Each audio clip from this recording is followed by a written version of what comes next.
voices of veterans. These are the voices of the strong, the brilliant, and the honorable.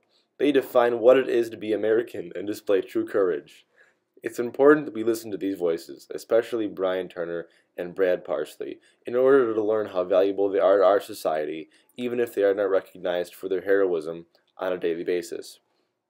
Brian Turner and Brad Parsley show the amazing side and the horrible side of war. They communicate through their poems how difficult it is to live with the aftermath of going to war, and that they cannot just leave the war behind them once they have left the combat zone. These brave soldiers display that once you go to war, it will never leave you. The memories, nightmares, and regrets will follow you for the rest of your life. Brian Turner grew up in a war family. His father, uncle, grandfather, and great-grandfather all served in different wars. Brian Turner grew up idolizing his family members who served in the war, and he wanted to be just like them. He wanted to serve his country just as they had, and this is why he decided to join the Army. Brian Turner has served 2 different tours in Bosnia and most notably in Iraq. Brian uses his experience and hardships to write poems and memoirs in order to display to the average American what life truly entails for a soldier. He writes poems from the enemy's standpoint and his own standpoint and mentions how horrific it is to take someone's soul. Ghosts of American soldiers wander the streets a ballad by night, unsure of their way home, exhausted, the desert wind blowing trash down the narrow alleys as a voice. Sounds from the marionette, a soulful call, reminding them how alone they are, how lost, and the Iraqi dead they watch in silence from rooftops as date palms line the shore in silhouette, leaning towards Mecca when the dawn wind blows. The poem Ashba by Brian Turner describes a grim and hopeless scene that is consumed by death and lost American soldiers. The speaker of this poem emphasizes how horrific it is to be lost in such a cruel time. The speaker of this poem uses diction such as unsure, exhausted, alone, lost, and dead to display how these soldiers are risking their lives in a foreign country, only to feel lost and alone. This poem displays the reality of war and the true feelings that soldiers feel during the Iraq War, as they are not rewarded or recognized by the American civilians for killing the Iraqi, but instead they are taken for granted and treated poorly, even though they are in a faraway land with no family and are forced to witness their comrade's death. Here, bullet, if a body is what you want, then here is bone and gristle and flesh. Here is the clavicle snapped wish, the aorta's open valves, the leap thought makes at the synaptic gap. Here is the adrenaline rush you crave, the inexorable flight, that insane puncture into heart and blood, and I dare you to finish what you've started, because here, bullet, here is where I complete the word you bring hissing through the air. Here is where I moan the barrel's cold esophagus, triggering my tongue's explosives for the rifling I have inside of me. Each twist of the round spun deeper, because here, bullet, here is where the world ends, every time. The lines of, if a body's what you want, then here is bone and gristle and flesh, show the speaker's attitude towards the duty of a soldier in war. The speaker reflects the commonly held belief that soldiers are regarded as little more than disposable organic material. They are little more than pawns in a deadly game of chess. The speaker then graphically describes the horrific carnage of rib cages being shattered and shredded internal organs strewn about. By using the line, because here, bullet, here is where the world ends every time, the speaker of this poem reflects upon the power of a bullet. Something as insignificant and inanimate as a small cylindrical piece of metal has the power to end a man's life. The speaker of the poem is brave, but at the same time accepting and all too aware of what could happen. There is this ringing hum, this bullet-born language, ringing, shell fall and static, this late-night ringing of threadwork and carpet ringing, hiss and stream, this wing beat of rotors and tanks broken, bodies ringing in steel, humming these voices of dust, these ears ringing rifles in Babylon, rifles in Sumer, ringing these children their gravestones and candy their limbs gone missing, their static-born television, their ringing, this eardrum, this rifled symphonic, this ringing of midnight and gunpowder and oil, this brake pad gone useless, this muzzle flash singing, this threading of bullets and muscle and bone, this ringing hum, this ringing hum, this ringing. The speaker of this poem is someone who is aware of the realities of war. The speaker is aware that children fight and they die in wars, although the speaker does not care for the reality which is shown through the line, bringing these children their gravestones.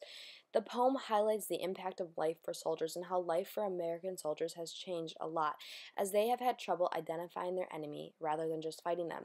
It also highlights another factor of the differences between home and war for soldiers, making it a very difficult transition between the two. The curve of her hip where I'd lay my head, that's what I'm thinking of now. Her fingers gone slow through my hair on a blue day, 10,000 miles off in the future somewhere, where the beer is so cold it sweats in your hand, cool as her kissing you with crushed ice, her tongue wet with blackberry and melon.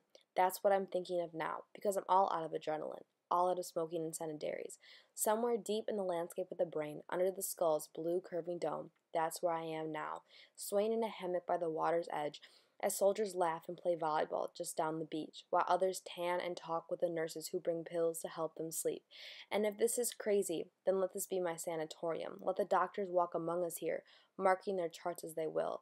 I have a lover with hair that falls like autumn leaves on my skin, water that rolls in smooth and cool as anesthesia, birds that carry all my bullets into the barrel of the sun. The speaker of the poem in R&R by Brian Turner is an individual who, exhausted by the war, but does not want to turn to pills or to be medicated by doctors.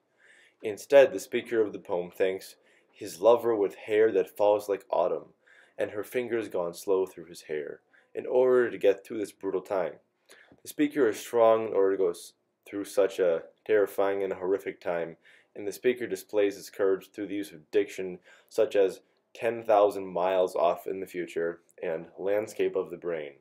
The speaker of this poem does not let the fact that he is all out of adrenaline and incendiaries limit his hope for the future, as instead he is courageous and honorable and looks forward. In this poem, VA Hospital Confessional by Brian Turner, it talks about the aftermath of going to war. The speaker of this poem is someone who is tormented by the war and is still consumed by the aftermath of the war, even at home, which is shown through the diction such as "aren't you ashamed," twitch, jerk, face away, and screaming. The speaker of this poem cannot escape the war even when he is sleeping, and the speaker mentions how it is starting to affect his relationship with his lover, as they don't use the word love anymore. The speaker of this poem is still disturbed by having to look at the enemy in the face and being forced to shoot them to death, as they cannot escape the realities. The dreams are real and they are harsh, and while every day is different, every day is the same. Every day the speaker is forced to live with the realities, the nightmare, and the aftermath of the war. Once you are in a war, the memories will never escape you. However, even after leaving the war zone, soldiers still live with the regret daily, which is shown through Brad Farnsley. Brad Farnsley enlisted in the Army after he dropped out of Purdue University because he needed a purpose in life. Brad Farnsley wanted something bigger and needed something better, which is why he decided to join the Army. The Army was his purpose in life and what he felt was bigger than him. He wanted to protect civilians' rights and freedoms. However, Brad lives with regret that will follow him for the rest of his life. Brad convinced his best friend, Jonathan Messiger, to take his final tour with him. However, Jonathan did not make it back from his final deployment as an IED exploded underneath his vehicle and killed him.